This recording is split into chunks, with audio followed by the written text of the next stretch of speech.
Shashwati Dutta, IGNOU স্বয়ংপ্রভা live ক্লাসে আমি আমার ছাত্রছাত্রীদের সামনে আবার উপস্থিত হয়েছি। BHIE 143 ইউনিট 8 বিষয়ে কিছু আলোচনা করব। আজকের বিষয়টি colonialism and environment, green imperialism। এই যে টাইটেল অফ দ্য ইউনিট, এটা একটু আপনারা লক্ষ্য করুন, এটার একটু ক্লারিফিকেশন দরকার আছে। কলোনিয়ালিজম আপনারা জানেন ঔপনিবেশিকবাদ। উপনিবেশ কাকে বলে? যেমন এই ভারতবর্ষ 1947-এ যখন স্বাধীন হলো, তার আগে পর্যন্ত ব্রিটিশ অর্থাৎ গ্রেট ব্রিটেনের একটি উপনিবেশ ছিল। প্রথম দিকে ইস্ট ইন্ডিয়া কোম্পানি এবং তারপরে সরাসরি ব্রিটিশ গভর্নমেন্ট এটাকে নিজের হাতে এই প্রশাসনকে তুলে নেয়। তাহলে এই যে 200 বছর ধরে ইংরেজ সরকার এই ভারতবর্ষে তাদের যে ঔপনিবেশিক নীতি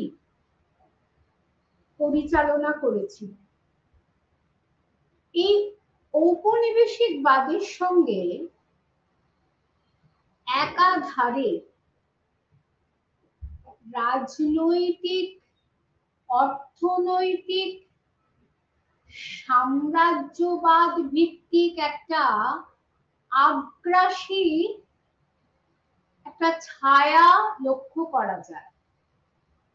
রাজনৈতিক কেন না, উপনিবেশ প্রতিষ্ঠার মধ্য দিয়ে তারা তাদের রাজনৈতিক যে ক্ষমতা, কর্তৃত্ব তাদের দেশের বাইরে, beyond their own geographical limit, তার বাইরে বিস্তার করেছিল, করতে চেয়েছিল এবং সফলভাবেই করেছিল। কেবল ব্রিটেন নয়, আমরা আমাদের দেশের প্রসঙ্গে আমরা এর আগে পড়েছি পর্তুগিজ, ফরাসি, ওলন্দাজ প্রভৃতি বিভিন্ন কোম্পানি এখানে এসেছিল। তার মধ্যে শেষ পর্যন্ত ইংরেজ ইস্ট ইন্ডিয়া কোম্পানি এই দেশে প্রভুত্ব করে। প্রথমে তারা বণিক হিসাবে এসেছিল এবং বিভিন্ন জায়গায় তারা ছোট ছোট ফ্যাক্টরি তৈরি করে।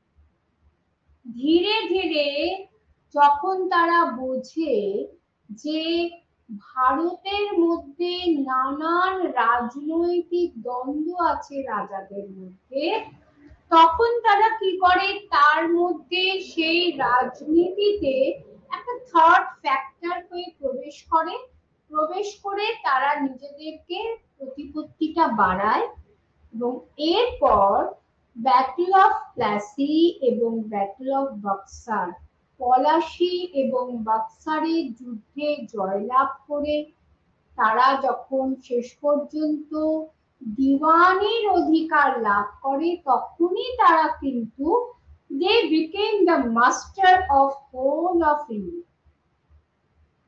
ধীরে ধীরে সারা ভারতে তারা তাদের এই আগ্রাসী ইম্পেরিয়ালিজম বা সাম্রাজ্যবাদকে পরিচালিত করেছে। অর্থাৎ আমরা দেখতে পাচ্ছি কলোনিয়ালিজম আর এই ইম্পেরিয়ালিজম, ঔপনিবেশিকবাদ এবং সাম্রাজ্যবাদ দুটো কিন্তু একে অপরের সঙ্গে ওতপ্রোতভাবে জড়িত। কেবল এই ভারতীয় ভূখণ্ডে নয়, এক সময় এই কথাটি প্রচলিত ছিল যে ইংরেজ শাসনে কখনো সূর্যাস্ত হয় না।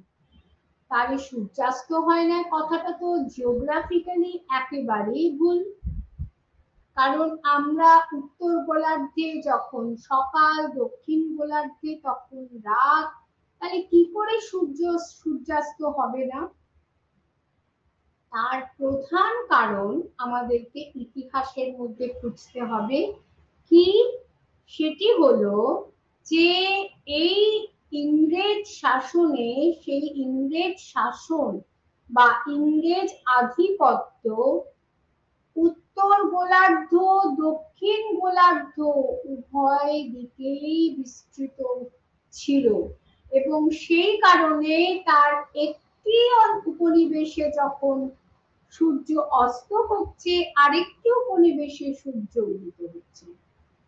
কত বিশাল এই সাম্রাজ্য, বিশাল এই ঔপনিবেশিকতা। একইভাবে আমরা দেখেছি যে পৃথিবীর বিভিন্ন প্রান্তে, আমরা যদি চীনের কথা, আমরা জাপানের কথা বলেছি, জাপানে কিন্তু সেইভাবে কলোনিয়ালিজম কোনোদিন এস্টাবলিশ হয়নি, কিন্তু চীনে হয়েছে। আমরা আফ্রিকা, ল্যাটিন আমেরিকা বিভিন্ন জায়গার কথা বলেছি। এই আফ্রিকাতে এই কলোনিয়ালিস্টরা, তারা যে ঔপনিবেশিক বাদে তারা ঔপনিবেশিক ছিলেন, তারা কি করেছিলেন, জোর করে সেখানকার মানুষকে তারা কৃতদাস বানিয়েছিলেন।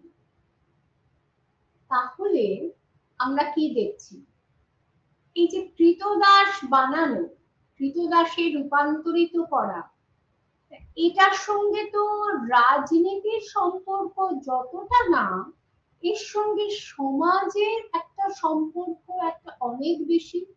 অর্থাৎ ঔপনিবেশিকবাদ কেবল রাজনীতিকে ধ্বংস করছে না, একটা দেশের সক্রিয়তাকে ধ্বংস করছে না, তার স্বাধীনতাকে ধ্বংস করছে না, তার যে সামাজিক অবস্থান, তার সংস্কৃতি, সবকিছুকে ধ্বংস করছে। শুধু তাই না, তার অর্থনীতিকেও ভেঙে চুরমার করে দিচ্ছে। যখনই একটা মানুষ, কিছু মানুষ বা সেই দেশের অনেক মানুষ কৃতদাসে রূপান্তরিত হলো, তখনই কি হচ্ছে, তখনই তাদের সঙ্গে পশুবৎ আচরণ করা হচ্ছে। অর্থাৎ তাদের উপর প্রভুত্ব বিস্তার করে বলা হচ্ছে, আমরা হচ্ছে প্রভু, তোমরা হচ্ছে আমাদের দাস। এই যে দাস প্রথা, এই দাস প্রথাটা সামাজিক প্রথা, আমরা আমাদের ভারতবর্ষে যখন আমরা বৈদিক যুগে বা আমাদের মহাকাব্যের যুগে আমরা দেখেছি এই ধরন, কিন্তু আফ্রিকা থেকে কৃতদাস প্রথা দেখেছি আমরা, যে অত্যাচার ঔপনিবেশিকরা আফ্রিকাতে করেছিল, ঠিক সেই ধরনের চিত্র কিন্তু কোনোদিনই ভারতে আমরা দেখতে পাইনি। এবং যার জন্য ভারতে যে সামন্ত প্রথা ছিল কিনা এটা নিয়ে একটা ডিবেট আছে, এবং অনেকে বলেন সামন্ত প্রথা ছিল না, কারণ ইউরোপে যে সার্ফ প্রথা ছিল, ভূমিদাস প্রথা ছিল, সেই অর্থে কিন্তু ভারতে ভূমিদাস ছিল।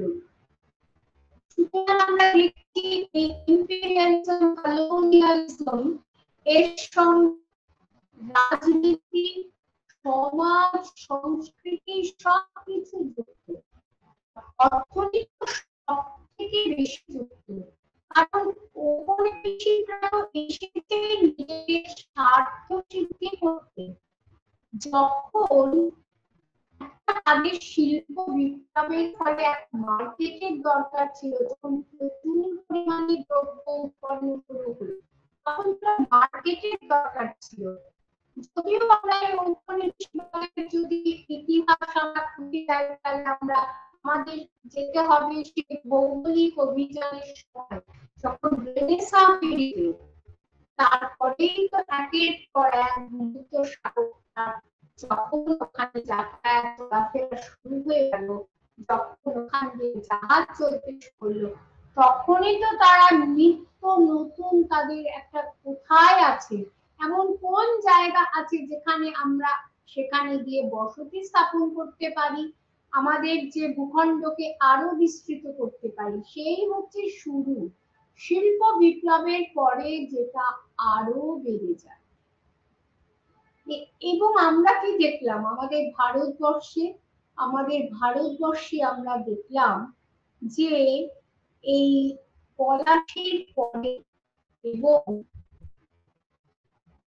পলাশির পর থেকে ওদের যে প্রাইভেট ট্রেড শুরু হয়েছিল, সেই প্রাইভেট ট্রেড যেটা পলাশির আগে শুরু হয়েছিল এবং সেটাকে কেন্দ্র করেই কিন্তু নবাবের সঙ্গে তাদের একটা দ্বন্দ্ব বাড়ে, যেটা পলাশির পরে আরো বৃদ্ধি পায় এবং তার পরিণামে যখন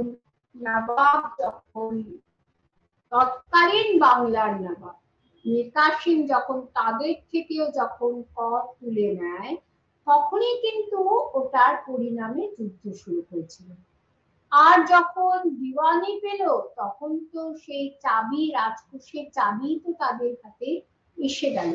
ওরা একে একে কি করলো, তারা কৃষিকে ধ্বংস করলো, বাংলার তাঁতকে ধ্বংস করলো, এবং এর ফলে কি হলো, যখনই তাঁতকে ধ্বংস করলো তখন তাঁতিরা বাধ্য হয়ে জীবিকা নির্বাহের জন্য তারা তখন চাষবাস করতে শুরু করলো।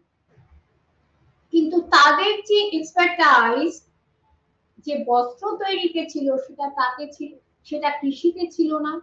এবং উপরন্তু দেখা গেল যে কৃষিতে যে পরিমাণ জমি, তার থেকে অনেক বেশি মানুষ সেখানে গিয়ে যদি ভিড় করে, তবে কি হলো, তখন কি হলো যে জমির যে উৎপাদন ক্ষমতা সেটা নষ্ট হয়ে গেল। এর ফলে কৃষিও আস্তে আস্তে ধ্বংসপ্রাপ্ত হতে লাগলো। এদিকে সরকারের পক্ষ থেকে সেইভাবে চাষিদের জন্য ভর্তুকি বা সাবসিডির ব্যবস্থা করা হলো না, যে পরিমাণ সাহায্য দরকার ছিল তা করা হলো না। তারপরে এক একটা যখন জট এলো, তখন সেই জটে কিন্তু চাষের জমি ধ্বংস হয়ে গেল। আবার কি করা হলো, যে এই যে চাষের যে খাদ্য শস্য, ওরা যখনই দেখলো যে এমন পণ্য, এমন দ্রব্যকে উৎপাদন করতে হবে, ফলাতে হবে, এমন পণ্য ফলাতে হবে জমিতে যেটার ওয়ার্ল্ড ওয়াইড ডিমান্ড আছে, সুতরাং খাদ্যশস্য উৎপাদন বন্ধ করে কমার্শিয়াল ক্রপস উৎপাদন করতে বাধ্য করল তারা চাষিদের। এবং এইভাবেই কিন্তু নীলকরেরা নীল বপন করতে বাধ্য করেছিল, এবং যেই মাত্র নীল বপন করলো, তখন কি হলো, জমির যে সাধারণ যে উর্বরা শক্তি সেইটা নষ্ট হয়ে গেল। তাহলে সেইটা নষ্ট হয়ে গেল, এবং পাশাপাশি চা, কফি ইত্যাদি আরো যে বাণিজ্যিক পণ্য, পাট, এই বাণিজ্যিক পণ্য তারা উৎপাদন করতে বাধ্য করলো,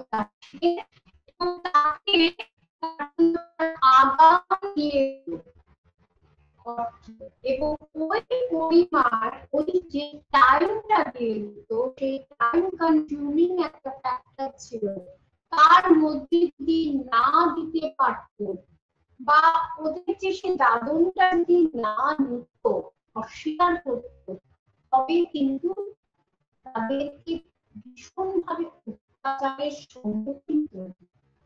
সুতরাং আমরা কি দেখছি, এই যে কলোনিয়ালিজম, ইম্পেরিয়ালিজম, এটা সমাজকে, সংস্কৃতিকে, অর্থনীতিকে ধ্বংস করতে, পাশাপাশি পরিবেশকে ধ্বংস করছে।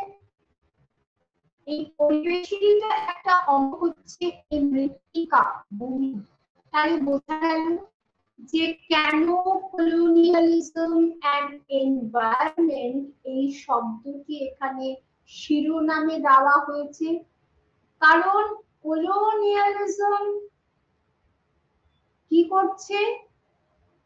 সমাজকে, তার রাজনৈতিক স্বকীয়তাকে, তার অর্থনৈতিক স্বকীয়তাকে ধ্বংস করছে, এবং যেই মাত্র অর্থনৈতিক স্বকীয়তাকে ধ্বংস করছে, ওটা কিন্তু ইনডাইরেক্টলি এনভায়রনমেন্টকে ধ্বংস করছে। বললাম কিভাবে এনভায়রনমেন্টকে, এটা একটা উদাহরণ দিলাম। এনভায়রনমেন্টকে কি করে ধ্বংস করছে, যে ভূমিটা ধ্বংস হচ্ছে, খাদ্যশস্য যেই ভূমিতে একবার নীল বপন করা হয়েছে, সেই ভূমি আর কোনো দিনই খাদ্যশস্য উৎপাদনের উপযুক্ত তাদের পক্ষে সম্ভব হতো না। এবং সেটা গেলে যে পরিমাণ পরিশ্রম এবং অর্থের প্রয়োজন ছিল, সেটা তাদের ছিল না। আর শুধু তাই না, তাদের সে বিশ্বাস ছিল না যে এই নীলকর ইংরেজদের বিরুদ্ধে দিয়ে সেখানে খাদ্যশস্য তৈরি। যখন এই অত্যাচার শুরু হলো, তখন আস্তে আস্তে মানুষের মধ্যে একটা প্রতিরোধ গড়ে উঠলো, এবং তার এই ফলশ্রুতিতে আমরা দেখতে পাচ্ছি, এই ভারতবর্ষের প্রসঙ্গে বলছি, তার এই ফলশ্রুতিতে ঊনবিংশ শতকের দ্বিতীয় ভাগ থেকে কিন্তু নানান জায়গার পেসেন্ট মুভমেন্ট, কৃষক আন্দোলন, আদিবাসী আন্দোলন শুরু হয়েছে।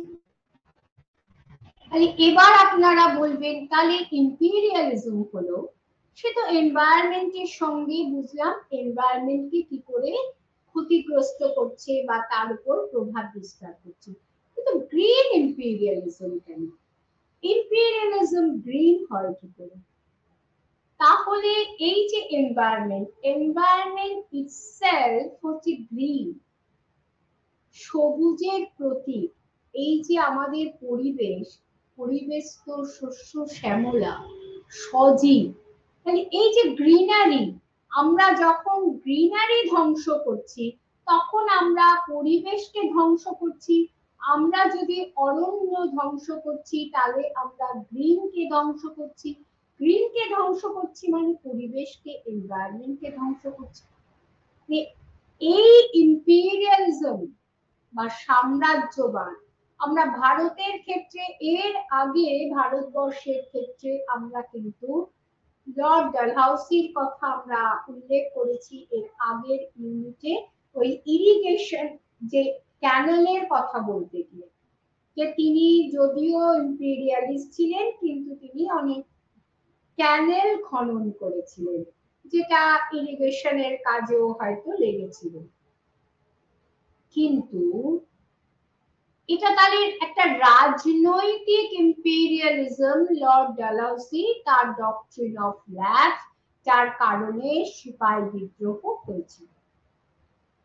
কিন্তু যখন যে সাম্রাজ্যবাদী শক্তি তাদের নিজেদের স্বার্থে ধন বৃদ্ধির জন্য পরিবেশকে বিনষ্ট করে, এর আগে ইউনিটে, তার আগের ইউনিটে আমি এটাও উল্লেখ করেছিলাম কিভাবে তারা অকারণে যে স্পোর্ট হান্টিং করে প্রাণীদেরকে ধ্বংস করছে।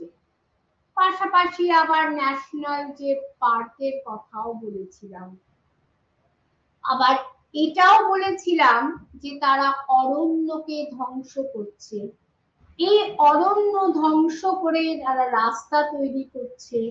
অনেক পরিবেশবিদ বলেছেন যে এই ঔপনিবেশিক শাসনে গ্রিন এনভায়রনমেন্ট ভীষণভাবে ক্ষতিগ্রস্ত হয়েছিল, কারণ তারা, এর আগের দিন আমি যে অরণ্যের কাঠ কেটে জাহাজ নির্মাণের কথা আলোচনা করেছি, এবং কি করে টিক বৃক্ষের কথা বলেছি, এবং সেই টিক বৃক্ষকে কি করে তারা ধ্বংস করেছে সেই কথা বলেছি, এবং কাঠগুলো দিয়ে যে তারা রেলওয়ে ট্র্যাক তৈরি করা, যে স্লিপার্স গুলো তৈরি করা, সেগুলো করেছে। তারা পাথর ভেঙে তারা রাস্তা তৈরি করেছে। হ্যাঁ, আমরা আজকের দিনে বসে আমরা ভাবছি যে ব্রিটিশ সরকার আমাদের যোগাযোগ ব্যবস্থার জন্য অনেক কিছু করেছে, তার টেকনোলজিক্যাল যে উন্নতি সেগুলো সবকিছু তাদের সময় হয়েছে। তারা করেছে, তারা তো তারা তো ছিল, তারা কিন্তু দান খয়রাত করতে এই ভারতবর্ষে কিংবা আফ্রিকাতে বা ল্যাটিন আমেরিকাতে কিন্তু তারা যায়নি, নিজেদের স্বার্থ সিদ্ধি করতে গিয়েছিল। কি করে সেই উপনিবেশ গুলোর যে উন্নত দ্রব্য আছে, শস্য আছে, এমন কিছু যেগুলো তাদের নিজেদের দেশে তৈরি হয় না, সেইটাকে তারপরে কি করে অধিকার বিস্তৃত করা যায় এবং নিজেরা যখন এবং সেই জন্য এই দেশের কিছু পণ্যকে তারা ওদেশে নিয়ে গেল, এদেশের কিছু প্রাণীকে তারা ওদেশে নিয়ে গেল, আবার ওদেশ থেকে বিভিন্ন পশুকে তারা এদেশে নিয়ে এলো, বিভিন্ন যে উদ্ভিদ সম্পদকেও তারা এদেশে নিয়ে এলো। এটা তারা কেন করলো? এটার পেছনেও কিন্তু তাদের একটা স্বার্থ ছিল। তারা এটা তো তার নেক্সট হোম, তাদের উপনিবেশ ছিল তাদের নেক্সট হোম। তাহলে তাদের যে আমরা বলি না উই ফিল অ্যাট হোম, আমরা এমন কোথাও গেলাম অনেক কোজি লাগছে আমাদের, আমরা কি বলি একদম ঘরের মতন, সেই ঘরের মতন পরিবেশ তারা পরিবেশে তৈরি করতে চেয়েছিল এবং সেই কারণে তারা তাদের দেশ থেকে অনেক যে কারিগরকে সেখানে নিয়ে এসেছিল এদেশ থেকে শিখে যাওয়ার জন্য। এদেশের যে র মেটেরিয়াল, সেই র মেটেরিয়ালকে তারা তাদের দেশে নিয়ে সেখান থেকে তারা কি করেছিল, এই যে শিল্প বিপ্লবের সময় সেই র মেটেরিয়াল দিয়ে তারা রেডিমেড কাপড় তৈরি করে সেটাই আবার ভারতবর্ষের বাজারে তারা কি করেছিল, সেটাকে তারা ভারতবর্ষের বাজারে ছড়িয়ে দিয়ে মানুষকে বাধ্য করেছিল সেগুলো কিনতে। কারণ তাঁতিদেরকে তো তারা ধ্বংস করে দিয়েছে, যে ঢাকাই মসলিন সম্পূর্ণরূপে তারা ধ্বংস করে দিয়েছিল এবং তারা এক একটা জায়গায় অরণ্য ধ্বংস করে সেখানে তাদের নিজেদের প্ল্যান্টেশন তৈরি করেছিল। এই একইভাবে তারা যেমন ভারতে করেছিল, তেমনি ল্যাটিন আমেরিকায় করেছিল, আফ্রিকাতে করেছিল, সব জায়গাতেই তারা কিন্তু সেই দেশের যে সংস্কার, সেই দেশের যে সংস্কৃতি, সেই দেশের যে উদ্ভিদ কুল, সেটাকে ধ্বংস করে তারা সেটাকে বাণিজ্যিক অর্থে ব্যবহার করছে। এর দ্বারা তারা কি করছে, তারা গ্রিনকে ধ্বংস করছে। যদি মনে করুন একটা অরণ্যকে ধ্বংস করে আমি সেখানে দুগ্ধজাত দ্রব্য উৎপাদনের জন্য সেখানে আমার গরু ছাগল ভেড়া সেখানে চলবে, তাই আমি একটা গ্রেজিং ফিল্ড তৈরি করলাম, চারণ ক্ষেত্র তৈরি করলাম, যাতে আমার স্বার্থ সিদ্ধি হবে। তাহলে এর দ্বারা কি আমি গ্রিনটাকে বা এনভায়রনমেন্টটাকে নষ্ট করলাম না? কারণ ওটা তো ছিল একটা সুন্দর একটা অরণ্য ভূমি, শান্ত পরিবেশ যার, এবং সেই অরণ্যের উপর এবং এই প্রসঙ্গেই আমি চিপকো মুভমেন্টের কথা বলেছি এবং এটা বলেছিলাম অরণ্যের যে গাছ কেটে কেটে সে বৃক্ষকে তারা অন্য জায়গায় যখন চালান করত, সেই বৃক্ষকে রক্ষার জন্য সেখানকার লোকাল যে আদিবাসী মহিলারা, তারা তাদের গাছকে জড়িয়ে ধরে তারা প্রতিবাদ জানিয়েছিল। তাহলে এই নারীরা, যে নারী শক্তি, এই নারীরা কিন্তু প্রতিবাদ জানিয়েছিল তাহলে কিসের জন্য? এনভায়রনমেন্টকে রক্ষার জন্য। এই যে আগে আমি যেটা বলেছিলাম, কলোনিয়ালিজম আর পোস্ট কলোনিয়ালিজম দুটোর আলোচনা করেছিলাম। তাহলে আমি যদি শুধুমাত্র বলে যাই কলোনিয়ালিজমের সময় গ্রিন ধ্বংস করেছিল, তাহলে কিন্তু আলোচনাটা সম্পূর্ণ হবে না। তাহলে আপনারা তাহলে কি বলবেন যে ম্যাডাম যে আগের দিন বলছিলেন যে পোস্ট কলোনিয়াল পিরিয়ডেও এই একই ট্রেন্ড দেখা যাচ্ছে। হ্যাঁ, এটা সম্পূর্ণ সত্যি। যে ট্রেন্ড আমরা কলোনিয়াল পিরিয়ডে দেখেছি, সেই ট্রেন্ডে কিন্তু কলোনিয়ালিজম ধ্বংস হয়ে গেছে, কিন্তু স্বার্থান্বেষী মানুষ তো ধ্বংস হয়নি। একজন যাচ্ছে তো আরেকজন আসছে। কাজে এই যে সমাজের এক শ্রেণীর স্বার্থান্বেষী মানুষ, তারা নিজের স্বার্থ, এই কদিন আগে আমি যার জন্য আগের দিনে আমি আলোচনায় কিন্তু বালিগঞ্জ ফাঁড়ির সেই গাছ, অসভ্য গাছ কাটার কথা বলেছিলাম। তাহলে এখন তো কলোনিয়ালিজম নেই, তো তাহলে কি? আপনারা যদি পেট্রাপোল বর্ডারে যান, তাহলে সেখানে দেখবেন যে বিরাট বিরাট ট্রাক, সেখানে যে কত বড় বড় গাছ কেটে বিরাট বিরাট গাছের গুড়ি সেখানে বাঁধা রয়েছে, সেটা এক জায়গা থেকে আরেক জায়গায় সেটা ট্রান্সফার হচ্ছে। মানে এই যে অরণ্যগুলো যেটা তৈরি হতে কত কত বছর লেগেছে, সেই অরণ্যকে এক নিমিষে কেটে ফেলা। এই যে এখানে কলোনিয়ালিজম নেই, কিন্তু নিওকলোনিয়ালিজম ইনডাইরেক্টলি নিওকলোনিয়ালিজম প্রতিষ্ঠিত হয়েছে।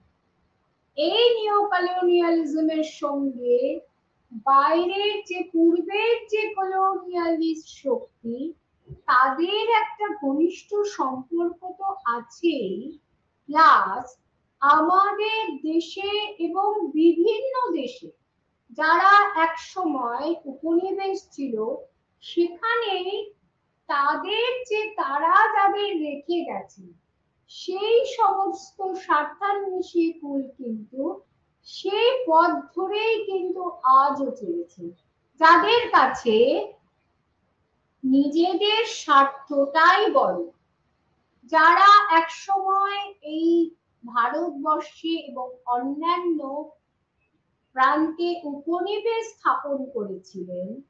তার মধ্যে কলম্বাসের নাম, ভাস্কো দা গামার নাম, প্রত্যেকের নাম আমরা করতে পারি। তারা এই উপনিবেশকে একটা পণ্য বা কমোডিটি হিসাবে দেখেছিলেন, যে ইটস অ্যান অ্যালিউরিং একটা প্লেস, যে এটা বিশেষ করে ভারতকে তো বলা হতো যে স্বর্ণ খনি, যার লোভে একের পর এক ভারতবর্ষে ইনভেশন হয়েছে। তাহলে যে এই যে কিসের আকর্ষণে, তারা কি শুধু ভৌগোলিক জ্ঞানের আকর্ষণে এসেছিলেন? না, এই ন্যাশনাল যে গভর্নমেন্ট, জাতীয় সরকারগুলি রেনেসাঁর পরে এত টাকা পয়সা খরচা করে জাহাজে করে এই সমস্ত অভিযাত্রীদের প্রেরণ করেছিলেন সারা পৃথিবীতে, যে তোমরা খোঁজো, হান্ট করো, কোথায় কোন জায়গা পাওয়া যায় যেটা আমাদের হ্যাবিটেটের পক্ষে উপযুক্ত। তাহলে তাদের কি স্বার্থ ছিল এত টাকা খরচা করার পেছনে? যাও তোমরা সেখানে একটা এমন একটা জায়গা খোঁজো যেখানে আমরা আমাদের অর্থনৈতিক রাজনৈতিক স্বার্থকে সিদ্ধ করতে পারি। এই স্বার্থ সিদ্ধ করতে গিয়ে তারা সেই উপনিবেশের সাংস্কৃতিক স্বকীয়তাকে নষ্ট করলো এবং তার এনভায়রনমেন্টটাকে নষ্ট করলো। আর এই যে নিওকলোনিয়ালিজম যেখানে আমরা আমেরিকার নাম উল্লেখ করতে পারি, যে এবং এই যে আমরা দ্বিতীয় বিশ্বযুদ্ধের পর এই যে IMF ইন্টারন্যাশনাল মনিটারি ফান্ড, যেখানে আমরা যে থার্ড ওয়ার্ল্ড কান্ট্রি যারাই দ্বিতীয় বিশ্বযুদ্ধের পরে যারা স্বাধীন হয়েছে তাদেরকে থার্ড ওয়ার্ল্ড কান্ট্রি বলা হচ্ছে। এদেরকে এরা উন্নয়নশীল, এখনো ভারতবর্ষ উন্নয়নশীল, নট উন্নত, এবং আরো অনেক ভারতের থেকে আরো অনেক খারাপ অবস্থা আছে অনেক দেশে, তাদের অর্থনৈতিক মান অত্যন্ত পুয়ার। ভারত এখন প্রগতিশীল, ভারতের ক্ষেত্রে আমরা প্রগতিশীল বলতে পারি, যে হয়তো খুব শিগগিরই ভারত উন্নত দেশের পর্যায়ে পৌঁছে যাবে। এই যে দেশগুলি আছে যারা একসময় উপনিবেশ ছিল, তাদের যখন অর্থের প্রয়োজন হয় তখন এগিয়ে আসে ইন্টারন্যাশনাল মনিটারি ফান্ড, তারা ঋণ দেয়, এই ঋণ জালে জর্জরিত করে এবং তারা জানে যে এই দরিদ্র দেশগুলির সরকার তাদের সে ঋণ শোধ করতে পারবে না, এবং যখনই ঋণ শোধ করতে না পারে তখন তাদের উপর একটার পর একটা শর্ত চাপিয়ে যেতে থাকেন, যার থেকে বেরোনো তাদের পক্ষে কোনোদিনও সম্ভব হয় না। যেই জিনিসগুলো উৎপাদিত দ্রব্য যেগুলো নিজস্ব তাদের দেশে, সেগুলোকে তারা বাধ্য করে পেটেন্ট করতে, অর্থাৎ আমরা ছাড়া ওই জিনিসগুলো আর কেউ কিনতে পারবে না। এমন এমন চাল আছে আমাদের ভারতবর্ষে যেগুলি পেটেন্ট হয়ে গেছে, যেগুলি আমরা পাই না, বা এছাড়াও আরো অনেক কিছু আছে। আর যে মাল্টিন্যাশনাল কোম্পানি গুলো আসছে তাদের দাপটে যে দেশীয় যে ছোট ছোট কোম্পানি গুলো, এগুলো সব নষ্ট হয়ে গেছে। এই যে আমরা এখন কথায় কথায় থামস আপ, আমাদেরও তো এক সময় আমাদের ছোটবেলায় যখন থামস আপ ছিল না তখন কিছু কিছু দেশীয় কিছু এরকম ঠান্ডা পানীয় ছিল, সেগুলো আজ কোথায় হারিয়ে গেছে। তাহলে এটাও একটা কাইন্ড অফ নিও কলোনিয়ালিজম। ইত্যাদি বিভিন্ন বিষয় নিয়ে কিন্তু এই ইউনিটটি তৈরি হয়েছে, তার একটা ভিভিড ইন্ট্রোডাকশন আমি দিলাম, কারণ এই বিষয়টি না বুঝলে আমরা আলোচনা যখন প্রবেশ করব তখন সেটা বোঝা আপনাদের সম্ভব নয়।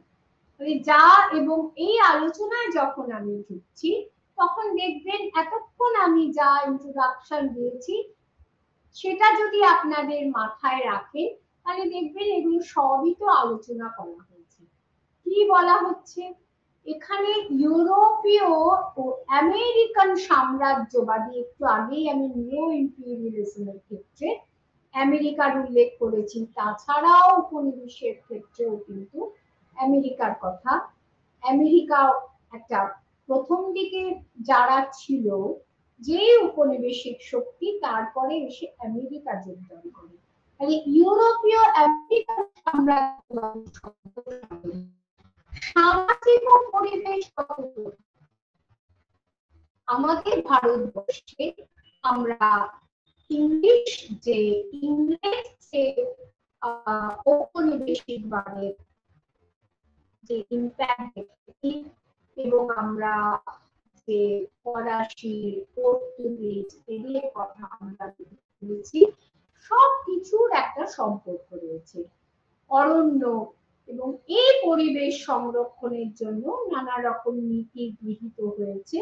সেটা আমি আগের দিন বলেছিলাম যে কলোনিয়ালিস্টরা যে সবকিছুই খারাপ করে গেছে তা নয়, কিছু কিছু ভালো কাজও তারা করে গেছে, এবং এদের মধ্যে এমন অনেক মানুষ ছিলেন যারা বুঝেছিলেন। আমরা জিম করবেটের কথা আলোচনা করেছি, যে তিনি যে ন্যাশনাল পার্ক তৈরি করেছেন, বা আরো অনেকের কথা বলেছি যে যারা বুঝেছিলেন যে এইভাবে এক্সটিংক্ট যে প্রাণীরা যারা, তাদের একটা রিজার্ভেশন বা কনজারভেশন দরকার, এবং তারা যে নিত্য নতুন টেকনোলজি আবিষ্কার করেছে, সেই টেকনোলজির সাহায্যেই কিন্তু পরিবেশ সংরক্ষণ করা অনেক ইজি হয়ে গেছে।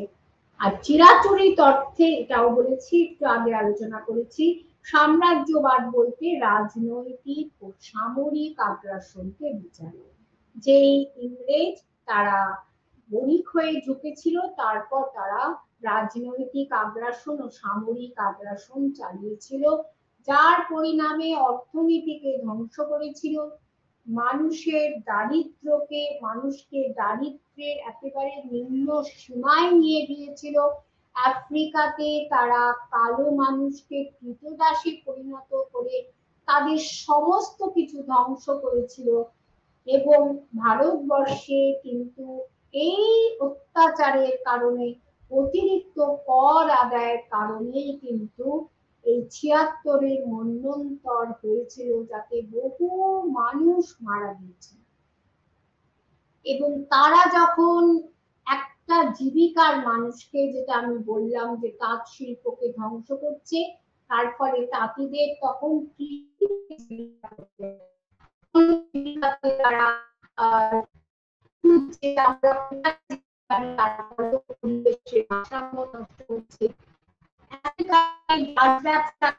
মানুষকে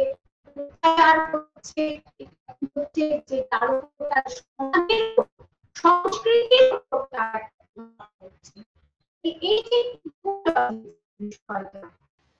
এই যে গ্রিন কথাটা বলার যে প্রবণতা, এটা ৭০-এর দশক থেকেই বেশি বৃদ্ধি পায়, এবং এই সাম্রাজ্যবাদ পরিবেশকে প্রভাবিত করছে, কারণ এই যে অরণ্য নষ্ট করে তৃণভূমি তৈরি হচ্ছে, প্ল্যান্টেশন তৈরি হচ্ছে, এবং সমাজের মধ্যে একটা বৈষম্য তৈরি করছে। কিরকম বৈষম্য? কিছু কিছু মানুষ তাদের যারা ফেভারিট, তাদেরকে প্রতি তারা পাইয়ে দেওয়ার নীতি অনুসরণ করছে, এবং তাদের সঙ্গে এই উপনিবেশিকদের সঙ্গে ব্যবসা করে এক শ্রেণীর মানুষ অনেক ধনবান হয়ে উঠছে, যেটা আমাদের ভারতবর্ষেও আমরা দেখেছি। এক শ্রেণীর কলকাতাতে এক শ্রেণীর দানিয়া তৈরি হচ্ছে, এবং যারা তাদের সঙ্গে ব্যবসা করে, এবং কর্নওয়ালিসে যে নীতি চিরস্থায়ী বন্দোবস্ত, সেই চিরস্থায়ী বন্দোবস্তের ফলে কি হচ্ছে? এটা ইম্পেরিয়ালিস্ট নীতি, অর্থনীতিকে ধ্বংস করছে, সংস্কৃতিকে ধ্বংস করছে, যে পুরনো বনেদি জমিদাররা ধ্বংস হয়ে যাচ্ছে, নতুন যারা এখানে কলকাতায় থেকে যারা ব্যবসা বাণিজ্য করতো, তারা গিয়ে জমি কিনছে গ্রামে, কিন্তু তারা গ্রামে থাকছে না, তারা সেখানে এক শ্রেণীর যে মিডিয়েটারকে সেখানে অ্যাপয়েন্ট করছে, বৌদ্ধ সত্যভোগী, তারা অত্যাচার করে মানুষের থেকে কর সংগ্রহ করছে। এর ফলে কি হচ্ছে?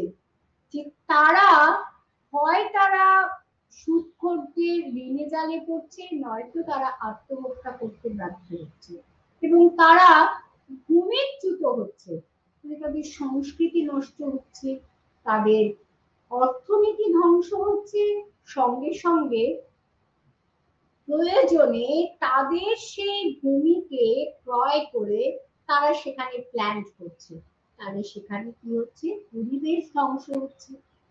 ধনতান্ত্রিক দেশগুলি, উন্নয়নশীল দেশগুলির প্রাকৃতিক সম্পত্তি, ধরুন আমাদের এই যে আমাদের দেশে যে চাল, এই চালের পরিবর্তে যখন তারা নীল বপন করতে বাধ্য করছে, তাহলে সেটা কি প্রাকৃতিক সম্পদের উপরে প্রভুত্ব প্রতিষ্ঠা করা না? এই যে তাদের যে চীন থেকে চায়ের যে টেকনোলজিটা আমদানি করে, তারা যখন দেখলো যে আরে আমাদের হিমালয় পাদদেশ অঞ্চলে তো চায়ের পক্ষে, চা প্রস্তুতের পক্ষে, বপনের পক্ষে যথেষ্ট সুবিধাজনক, এখানে তো চা বাগান তৈরি করা যায়, সেটা বিদেশে রপ্তানি করা যায়। তো এইভাবে কি হলো, এক দেশের যে সম্পদ আরেক দেশে চলে যাচ্ছে এবং ভারতের আফিম চীনে চলে যাচ্ছে, এক দেশের যে প্রাকৃতিক সম্পদ অন্য দেশে যাচ্ছে এবং এভাবেই তৈরি হচ্ছে ইকোলজিক্যাল ইম্পিরিয়ালিজম তত্ত্ব। কিন্তু এটা ভাববেন না আপনারা কখনোই যে এর উপর সাধারণ মানুষের অধিকার রয়েছে, না, এর উপর অধিকার রয়েছে সেই সাম্রাজ্যবাদী শক্তি, সেই ঔপনিবেশিক শক্তি এবং তাদের ফেভারিট কিছু মানুষের। উত্তর ও দক্ষিণ আমেরিকা, নিউজিল্যান্ড, অস্ট্রেলিয়া সর্বত্রই কিন্তু এই পরিবেশ সাম্রাজ্যবাদের প্রসার ঘটেছে আদার দ্যান ইন্ডিয়া। এই প্রসঙ্গে কি করছে ক্রসবি, তিনি একটা নতুন একটা তত্ত্বের কথা বলছি, কলম্বিয়ান এক্সচেঞ্জ, এই শব্দটি ব্যবহার করছে। এই কলম্বিয়ান এক্সচেঞ্জ না, এটা হচ্ছে, এটা বলা হচ্ছে যে ক্রিস্টোফার কলম্বাস যে অভিযান করেছিল, সেই অভিযানের ফলে নতুন দেশ আবিষ্কার হলো, কিন্তু সেই দেশের মানুষকে কতটা লাভ হলো? তাদের লাভ হলো না, যারা আবিষ্কার করলো তাদের, তারা সেখানে নতুন করে বসতি স্থাপন করলো। এই অভিযানের যে প্রভাবটা সুদূর প্রসারিত প্রভাব, একটা সময় সেখানকার দেখা গেল সেখানকার নেটিভ যারা, তারা কিন্তু হারিয়ে গেল, বরং সেখানে যারা হোয়াইট মেন তাদেরই বসতি সেখানে প্রতিষ্ঠিত হলো, তারা সেখানে নানান প্ল্যান্টেশন তৈরি করছে। সুতরাং আমরা কি দেখতে পাচ্ছি, এই ইউরোপীয় অভিযাত্রীরা উপনিবেশের স্বার্থের কথা কোনোদিন চিন্তা করতেন না, তারা কি করে নিজেদের দেশকে, তাদের ন্যাশনাল গভর্নমেন্ট তাদেরকে পাঠিয়েছে, সেই দেশকে ধনী করতে হবে, এই চিন্তাটাই সবসময় তাদের মাথায় থাকতো। এবং ওই যে আরেকটা জিনিস আমি ইন্ট্রোডাকশনে বলেছিলাম, নেক্সট হোম উপনিবেশ, কাজে ভিন্ন পরিবেশকে নিজেদের অনুকূল করতে হবে। সেইখানে যত যে সমস্ত, এই যে আমাদের ভারতবর্ষে নিত্য নতুন ভাইরাসের বিরুদ্ধে লড়ার জন্য, এটা কিন্তু কলোনিয়াল পিরিয়ডের হয়েছে, আই অ্যাডমিট, যে এখানে বসন্তের টিকা আবিষ্কার হয়েছে এবং ম্যালেরিয়ার বিরুদ্ধে অনেক লড়াই হয়েছে, আরো নানা বিষয়, কলেরা, তো এই যে প্লেগের টিকা, এটা তো, এটা কি তারা প্রথম দিকে তারা কি এত ইনিশিয়েটিভ নিয়েছিল? না, যখন দেখলো আরে আমাদের যেসব প্রশাসকরা এদেশে এসেছে তারা যখন অত্যন্ত অতি সংখ্যায় যখন তাদের মৃত্যু হতে লাগলো, তখন তাদের মাথায় এলো যে না, এটা একটা কিছু করা দরকার। তো সেই কারণেই কিন্তু তারা নিত্য নতুন আবিষ্কার, টেকনোলজির আবিষ্কার করে তারা কিন্তু এটার একটা বন্ধ করা যায় কি করে, প্রতিরোধ করা যায় কি করে, সেই চেষ্টা তারা করেছিল। এর একটা হিউম্যানিস্টিক দিক অবশ্যই রয়েছে। প্রথম দিকে অনেক যে হসপিটাল যেগুলো তৈরি হয়েছিল সেখানে শুধু হোয়াইট মেনদের, আমাদের দেশের কথা বলছি, হোয়াইট মেনদেরই চিকিৎসা হতো, সেখানে কিন্তু নেটিভদের সেখানে প্রবেশের অধিকার ছিল না। কিন্তু আস্তে আস্তে দেখা গেল যে কিছু মানব জন্য তাদের জন্যই কিন্তু সাধারণ মানুষের চিকিৎসা ব্যবহার করেছেন। তিনি এশিয়া ইউরোপীয় সাম্রাজ্য বলেছেন। তার মধ্যে এই প্রভাব এক বেশি নয় যে আমাদেরকেই শুধু ক্ষতি করেছে, আমরা ভালো করেছে, বটানিক্যাল গার্ডেন স্থাপন করে উপনিবেশে তারা সেখানে কনজারভেশন করেছে এবং এই যে পরিবেশ বিদ্যাকে তারা একটা সেপারেট ডিসিপ্লিন বা বৈজ্ঞানিক শাখায় রূপান্তরিত করেছে। এই ক্ষেত্রে আলেকজান্ডার হ্যাম শ্রদ্ধার সঙ্গে স্মরণীয় এবং এই পরিবেশবিদরা বলছেন যে এই ঔপনিবেশিকরা অরণ্য, ভূমি, শস্য, খনিজ সবকিছুর উপর নিজেদের অধিকার প্রতিষ্ঠা করছে, খাদ্যশস্য উৎপাদন বন্ধ করে বাজার ভিত্তিক উৎপাদন, ফর এক্সাম্পল নীল, পাট, চা, কফি। তারপরে অনেক মানুষ তারা কলকারখানাতে গিয়ে কাজ নিচ্ছে এবং এর ফলে এরা ছিন্নমূল হয়ে যাচ্ছে। এবং এই ইউরোপীয়রা তাদের দেশ থেকে কিছু পালিত পশুদের দেশে আমদানি করেছিল। তো দেখা যাচ্ছে, রিসার্চে দেখা গেছে এদের হাত ধরেই কিন্তু অনেক রোগের প্রাদুর্ভাব দেশে হয়েছিল এবং সেটি অনেক ক্ষেত্রে মহামারীর আকার ধারণ করে। তাহলে আমরা কি দেখছি, ইউরোপীয়দের একটাই উদ্দেশ্য ছিল যে যেন তেন প্রকারেণ নিজেদের লাভটা দেখা, যেটা হয়তো ইন দ্য লং রান স্বাধীনতার পর আমাদের দেশকেও উপকৃত করে। এবং সমাজ সংস্কৃতিকে তারা কি করেছিল, সম্পূর্ণ ধ্বংস করতে উদ্যত করেছিল। কারণ মানুষের যদি সামাজিক সক্রিয়তা থাকে তারা তো তাদের বশংবদ হবে না, অতএব তাদেরকে কৃতদাসে পরিণত করো, যেটা তারা আফ্রিকাতে করছে। এদেশের মানুষকে ছিন্নমূল করে দাও, এদেশের মানুষকে নানান সমস্যার মধ্যে রেখে তাদেরকে অনাহারে তাদেরকে মৃত্যুর পথে ঠেলতে হবে। গ্রিন ইম্পেরিয়ালিজম মানে ছড়িয়ে পড়েছিল এবং এক একটা জায়গায় ঔপনিবেশিক কোম্পানি প্রতিষ্ঠিত হয়েছিল। এবং এই উপনিবেশবাদ শুধু সংস্কৃতিকে ধ্বংস করেনি, তাদের অতিঘাতে পাহাড়, নদী, অরণ্য, উপত্যকা, সমুদ্র, মহাসমুদ্র সব কিছুর উপর তার প্রভাব পড়ে। খালি ভৌগোলিক ভূখণ্ডের পাশাপাশি পরিবেশকেও তারা শোষিত করে। অরণ্য ধ্বংস মানে কি পরিবেশের শোষণ নয়? পরিবেশকেও তারা শোষণ করেছিল। আর তবে একটা সদর্থক, একটা নেগেটিভের মধ্যেও সদর্থক বলা যায়, অভিযানের ফলশ্রুতিতে পরিবেশ বিজ্ঞান একটা সেপারেট ডিসিপ্লিন হয়েছিল।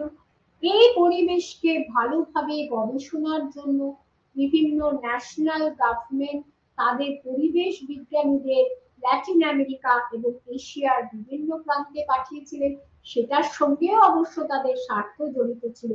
মধ্য দক্ষিণ আমেরিকার স্প্যানিশ উপনিবেশগুলিতে বাজার ভিত্তিক শস্য উৎপাদিত হয়েছে, তার একটি লিস্ট এই পরিবেশবিদরা তৈরি করেছিলেন। তার মধ্যে কফি, চিনি, চা ছাড়া আরো অনেক কৃষিজ পণ্য ছিল। বটানি শাখার উন্নতির ফলে এমন এমন চাষ হয়েছে যেটা চাষের কথা ইউরোপ জানে না। সুতরাং ইউরোপে যা নেই সেটাই উপনিবেশে তৈরি করে। চা, কফি, আখ এইটাকে ব্যবহার করে বাণিজ্যিক প্রয়োজনে এক শ্রেণীর মানুষ ধনবান করে ওঠে। এইভাবে সমাজে বৈষম্য তৈরি হলো।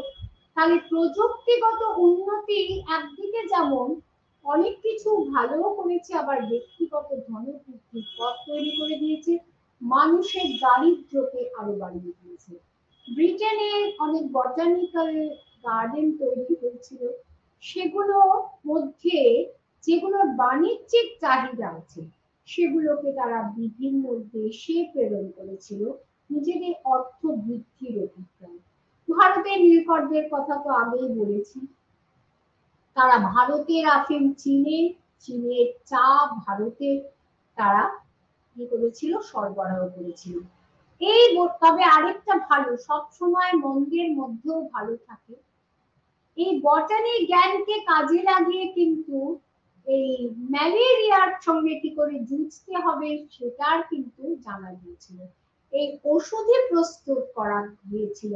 ব্রাজিলের সিনকোনা ও রাবার গাছকে তারা এশিয়াকে আমদানি করেছিল।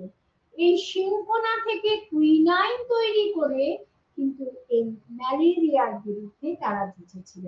মানে এই কুইনাইন কিন্তু ম্যালেরিয়ার একটা অতিক্রম করতে একটা মহাবিশ্ব। একইভাবে রাবার গাছ মালয়েশিয়ার অন্যতম উদ্ভিদে পরিণত হয়, যার বাণিজ্যিক মূল্য অপরিসীম। এইভাবে আমরা দেখতে পাচ্ছি ঔপনিবেশিক কোম্পানিগুলো প্রাকৃতিক সম্পদকে কুক্ষিগত করছে। তারা পশ্চিমঘাট পর্বতমালার পাহাড় কেটে তারা সেখানে চা বাগান তৈরি করছে। ছোট নাগপুরের অরণ্য অঞ্চলে তারা খনিতে রূপান্তরিত করছে। এর ফলে বহু আদিবাসী তাদের যে নিজেদের যে আদি জীবিকা সেটা হারিয়ে ফেলে ছিন্নমূল হয়ে যাচ্ছে। জলভাগকেও তারা ঔপনিবেশিকরা কাজে লাগিয়েছিল বাণিজ্যিক প্রয়োজনে, এবং প্রযুক্তি বিজ্ঞানের উন্নতির ফলে স্টিম ইঞ্জিন আবিষ্কৃত হয়। এক সময় রেনেসাঁর পরে যেটা এমনি জাহাজ ছিল সেইগুলো আস্তে আস্তে বাষ্প চালিত হয়। সেই আগের দিন আমরা বলেছি কি করে কলকাতা বন্দরে সেই গাছ কেটে তাই সেই কাঠ দিয়ে একের পর এক জাহাজ তৈরি হতো। সেই জাহাজে করে নানান উপনিবেশে তারা যেত। আর সুয়েজ ক্যানেল যখন থেকে উন্মোচন হলো তখন তাদের এই বাণিজ্যিক গতিবিধি আরো ত্বরান্বিত হলো। এরপরেই আমরা দেখতে পাচ্ছি দ্বিতীয় বিশ্বযুদ্ধ হচ্ছে। দ্বিতীয় বিশ্বযুদ্ধের পরে যেগুলো আগে উপনিবেশ ছিল সেগুলো আস্তে আস্তে স্বাধীন হয়ে যাচ্ছে। তার মধ্যে আফ্রিকা, ল্যাটিন আমেরিকা, এশিয়ার প্রচুর দেশ ছিল, ভারতও তার মধ্যে একটি। আর এই ভারতকে ভেঙেই ভারত ও পাকিস্তান দুটি পৃথক রাষ্ট্র তৈরি হয়েছিল। এই ভারত বলতে কিন্তু আগে একটা বিরাট ভূখণ্ড বোঝাতো, কিন্তু এখন এই বেলুচিস্তান, আফগানিস্তান সব এখন পৃথক। মানে এই সাম্রাজ্যবাদ অস্তমিত হচ্ছে স্বাধীনতার সঙ্গে সঙ্গে, কিন্তু তার নামে প্রতিষ্ঠিত হচ্ছে তার পরিবর্তে। এটা খুব সূক্ষ্ম সূক্ষ্মভাবে সেটা ধীরে ধীরে। ওরা আগে কি ইউজ করতো? চাবুক। চাবুক দিয়ে, বন্দুক দিয়ে, ভয় দেখিয়ে ওরা কি করতো? সংস্কৃতিকে বিনষ্ট করেছে, রাজনৈতিক সক্রিয়তাকে বিনষ্ট করেছে। কিন্তু এখন সুকৌশলে সূক্ষ্মভাবে তারা আমাদের অর্থনীতির যে সক্রিয়তা সেটাকে ধ্বংস করে তার উপর নিজেদের প্রভুত্ব প্রতিষ্ঠা করেছে। গ্লোবালাইজেশনের ফলে মাল্টিন্যাশনাল কোম্পানিগুলো এদেশে প্রবেশের দ্বার অবাধ হয়ে গেছে, এবং আপনি এখন বাজারে থেকে মাছ কেনার থেকে আপনি বিগ বাস্কেটকে অর্ডার দিচ্ছেন, স্পেন্সারকে অর্ডার দিচ্ছেন, টোটাল থেকে চিকেন আনছেন, আর সব তো মাল্টিন্যাশনাল, অনলাইনে সবকিছু করছেন। তাহলে যে গ্রসারি শপটা এতদিন আপনাকে সবকিছু দিয়েছে তাদের আস্তে আস্তে যে মাছটা আপনাকে এতদিন মাছ দিয়েছে, যে দুধটা আপনাকে মিনিমাম এতদিন দুধ দিয়েছে, এখন আর কেউ কাগজ অনেক কেনা খবরের কাগজ পড়ে কি হবে? এখন ই পেপার, যে পেপারওয়ালা এতদিন আপনাকে পেপার দিয়েছে, এইভাবে আমরা যদি গভীর করে চিন্তা করি না, একটু একটু করে কিন্তু অনেক যে প্রফেশন ধ্বংস হয়ে যাচ্ছে আমাদের চোখের আড়ালে। আমরা বুঝতে পারছি না, আমরা ওদের কাছে কেনা হয়ে যাচ্ছি। আর যেই যেই কৃষিজ পণ্যগুলির বাজার, মানে যেই যে দেশে প্রাকৃতিক সম্পদ সেগুলোকে তারা উচ্ছেদ করে তাদের পছন্দ মতন তৈরি করতে হচ্ছে। কারণ ওই যে ঋণ জালে আবদ্ধ করছে, ঋণ দিতে পারছো না, তার বিনিময়ে আমাদের শর্ত মানুষ। পিটার চ্যাপম্যান ব্যানানা রিপাবলিক শব্দের উল্লেখ করে বলেছেন কিভাবে United fruit company Guatemala, El Salvador প্রভৃতি অঞ্চলে মানুষকে ব্যানানা তৈরি করতে বাধ্য করছে। বিস্তীর্ণ অরণ্য নষ্ট হচ্ছে, দুগ্ধজাত দ্রব্য, মাংস, গবাদি পশুর প্রয়োজনে তৈরি হচ্ছে চিনি। 21 শতকে, একবিংশ শতকে রাজনীতি অর্থনীতির স্বার্থে এইভাবে পরিবেশ, প্রকৃতি, তার সম্পদকে ধ্বংস করা হচ্ছে, তাকে ম্যানিপুলেট করা হচ্ছে, তার উপর প্রভুত্ব বিস্তার করা হচ্ছে, এবং তার উপর প্রভুত্ব বিস্তার করা হচ্ছে, এবং কি করা হচ্ছে? একের পর এক সেটাকে সুকৌশলে যে দেশগুলি আছে, সেই দেশের যে সরকার তারাও বাধ্য হচ্ছে এই সমস্ত মাল্টি ন্যাশনাল কোম্পানি বা নিও ইম্পিরিয়ালিস্ট শক্তিগুলি শর্তগুলো মেনে নিতে। আচ্ছা, আমাকে ব্যানানা তৈরি করতে হবে, ব্যানানা ফলাতে হবে, ব্যানানা ফলাতে হবে, এবং তার জন্য সাধারণ মানুষ, সেখানকার সরকার, সবাইকে তারা সেই জালে জর্জরিত করছে। কেন না, তারা বাধ্য। হয় তুমি অর্থ যেটা নিয়েছো সেটা দিতে পারো, নয়তো তুমি আমাদের শর্ত মেনে নাও। এমন বহু জিনিস আছে আমাদের ভারতবর্ষেরও সম্পদ, হাই কোয়ালিটি প্রোডাক্ট, ভালো চাল, ভালো আম, আরো ভালো যেগুলো কিছু, সেগুলো কিন্তু আমাদের জন্য বাজারে আসে না। ভালো চিংড়ি মাছ, সেগুলো সব বিদেশে রপ্তানি হয়ে যায়। কেন? এটাও কিন্তু একটা কাইন্ড অফ নিও ইম্পেরিয়ালিজম। এবং এক শ্রেণীর ব্যবসায়ী আছে যারা নিজেদের দেশের স্বার্থ অপেক্ষা নিজেদের স্বার্থ, নিজেদের অর্থনৈতিক স্বার্থকে ভালো বোঝে। তাই যে গোবিন্দভোগ চাল একসময় কলকাতার নিজস্ব ছিল, সেই গোবিন্দভোগ চাল কিন্তু কলকাতার বাইরেও আরো অন্যান্য প্রান্তে, এমনকি বিদেশেও প্যাকড ফুড হয়ে সেখানে চলে যাচ্ছে। আবার বিদেশের অনেক জিনিস এখানকার সম্পদকে উচ্ছেদ করে সরিয়ে দিয়ে তার জায়গা করে নিচ্ছে। তাহলে এই দ্বারা কিন্তু আমরা দুদিক দিয়ে ব্যর্থ হচ্ছি।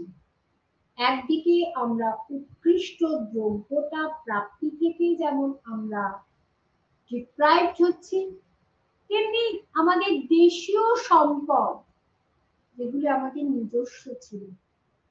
ব্রেন ড্রেন বলে একটা কথা তো আমরা অনেক ছোটবেলা থেকে শুনছি, যে এখানকার ডাক্তার, ইঞ্জিনিয়ার, সায়েন্টিস্ট তারা এখান থেকে বিদেশে চলে যাচ্ছে অতিরিক্ত অর্থের প্রাপ্তির আশা। তাহলে এটাও একটা কাইন্ড অফ এই যে ট্রান্সফার হচ্ছে, ব্রেন ট্রান্সফার হচ্ছে। কিন্তু যখন প্রাকৃতিক সম্পদ ট্রান্সফার হচ্ছে, যখন পণ্য ট্রান্সফার হচ্ছে, তখন সেটা আমরা চোখে দেখতে পাচ্ছি। তাহলে এই কলোনিয়ালিজম একই সঙ্গে এনভায়রনমেন্টকে বিনষ্ট করছে এবং এনভায়রনমেন্টের উপর প্রভাব পড়ছে। এই প্রভাব কখনো সদর্থক ভাবেও দেখতে পাচ্ছি, আবার নেগেটিভ অ্যাসপেক্টটাই বেশি দেখা যাচ্ছে। আর পাশাপাশি নিও কলোনিয়ালিজম, তাহলে এখানে আমরা কি বলবো? ইম্পেরিয়ালিজম, গ্রিন ইম্পেরিয়ালিজমের সঙ্গে, কারণ গ্রিনের সঙ্গে এনভায়রনমেন্টের যোগ আছে, গ্রিন ইম্পেরিয়ালিজমের সঙ্গে কলোনিয়ালিজম ওয়ান্স আপন এ টাইম ছিল, এখন নিও কলোনিয়ালিজম, যেটা আমাদের আষ্টে পৃষ্ঠে বেঁধে ফেলছে। কাজেই আমরা যদি আমাদের নিজেদের দেশের সম্পদকে রক্ষা করতে চাই, তাহলে আমাদের কিন্তু ওই প্রলোভনে, বিদেশি দ্রব্যের প্রলোভন ত্যাগ করে আমাদের স্বদেশি বস্ত্র যদি আমরা কিনতে পারি, স্বদেশি দ্রব্য যদি ব্যবহার করতে পারি, মাল্টি ন্যাশনাল কোম্পানি তৈরি জিনিসকে আমরা যদি কিছুটা হলেও আমরা বর্জনের চেষ্টা করি, তাহলে কিন্তু আমরা সম্ভবত নিও কলোনিয়ালিজম থেকে বেরিয়ে আসতে পারবো। এই বলে আমি আমার বক্তব্য এখানেই শেষ করছি। নমস্কার।